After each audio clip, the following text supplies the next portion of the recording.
Hello, and welcome to 5 Minutes Fluentcast, the podcast that takes you to fluency.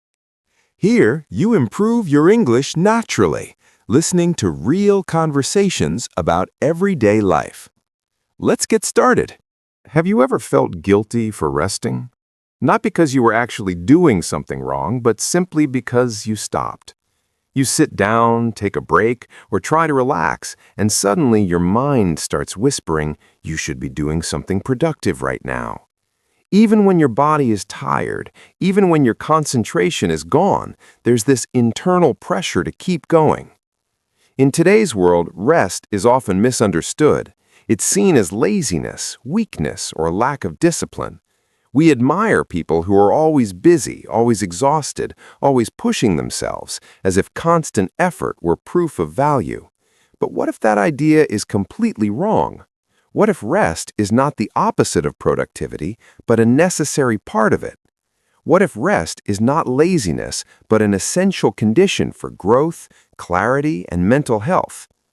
Today, we're talking about why rest is not laziness, what science actually says about it, and how changing this mindset can completely transform the way we work, learn, and live. I really love this topic because for most people, the problem with rest isn't physical, it's emotional. People don't just struggle to find time to rest, they struggle to allow themselves to rest. They sit down, but their mind keeps running. They feel guilty, anxious, or uncomfortable, as if resting were something they needed to justify. And that internal tension is exhausting. You're not fully working, but you're also not truly resting.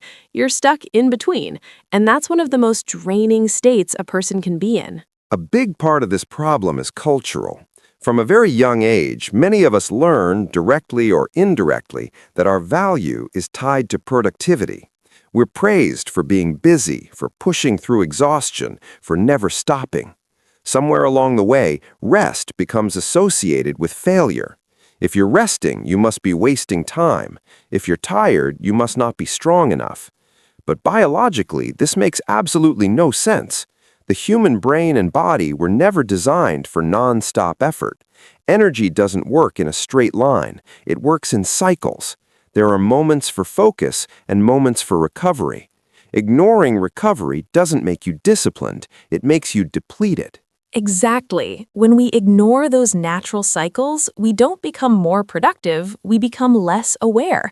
We start living in survival mode, constantly pushing, constantly reacting, without listening to what our body and mind are asking for.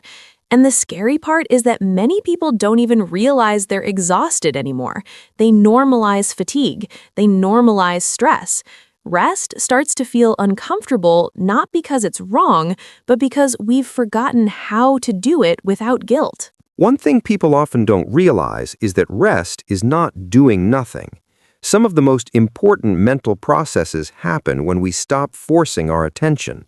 Memory consolidation, emotional processing, creativity, problem solving, all of these improve during rest. That's why insights often appear when you're walking, showering, or lying down.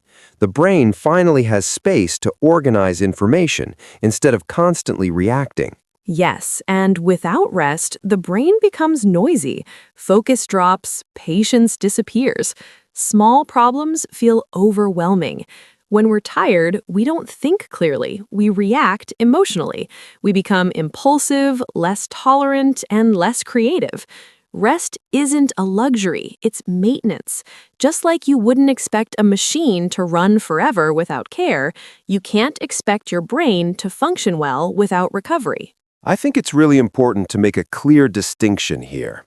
Laziness is avoidance without intention. It's avoiding engagement because of fear, resistance, or disconnection.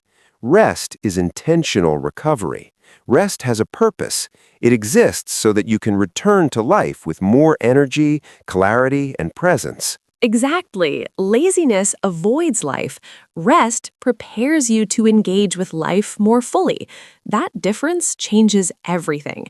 When rest is intentional, it becomes a form of responsibility, not escape. You're not giving up, you're refueling. So why do so many people feel guilty when they rest? One reason is that rest doesn't produce immediate, visible results. You can't measure it the way you measure tasks completed or hours worked.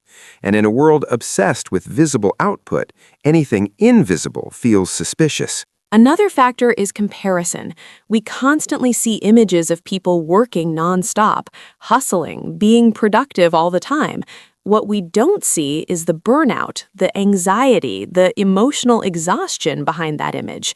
Rest feels like falling behind only when we compare our inner reality to someone else's external performance. When rest is done intentionally, it actually improves productivity. You work faster, you make fewer mistakes, you feel less internal resistance.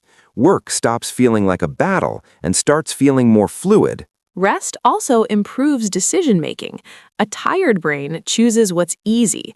A rested brain chooses what's right. That alone can completely change the quality of your work, your learning, and even your relationships. There's also an identity issue here. Some people believe if they rest, they're not disciplined, that being hard on yourself is a sign of strength. But discipline without rest turns into self-punishment. True discipline includes knowing when to stop. Rest doesn't mean you care less. It means you care enough to protect your energy, your focus, and your mental health. So rest is not laziness.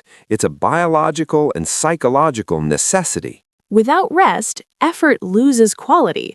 With rest, effort becomes sustainable. When you stop seeing rest as the enemy, your entire relationship with work changes. You become more patient, more focused, and more consistent, not because you're forcing yourself, but because you're supported. Here's a simple practice you can try starting today. Schedule rest the same way you schedule work. Put breaks on your calendar. Protect moments of silence. Allow intentional downtime without guilt. And when you rest, rest fully. Don't negotiate with yourself. Don't apologize for it. Notice how your energy, focus, and emotional balance respond over time. Eventually, you'll realize something important. Rest doesn't slow you down. It helps you go further with clarity and sustainability. Thanks for listening to this episode of Fluentcast. We hope this conversation helped you rethink rest, productivity, and self-care. Remember, resting is not quitting. It's preparing. We'll see you in the next episode. Take care. Bye. Thanks for listening to this episode of Fluentcast. If you enjoyed this conversation and learned something new, Don't forget to like the video and subscribe to the channel. we post new episodes with real English and real ideas about life. You can also download the PDF with the full transcript of this episode. The link is in the description below. And here's an important tip. Try listening to this same episode every day for 1 week. Repetition helps you understand more deeply, notice new expressions, and improve your listening skills.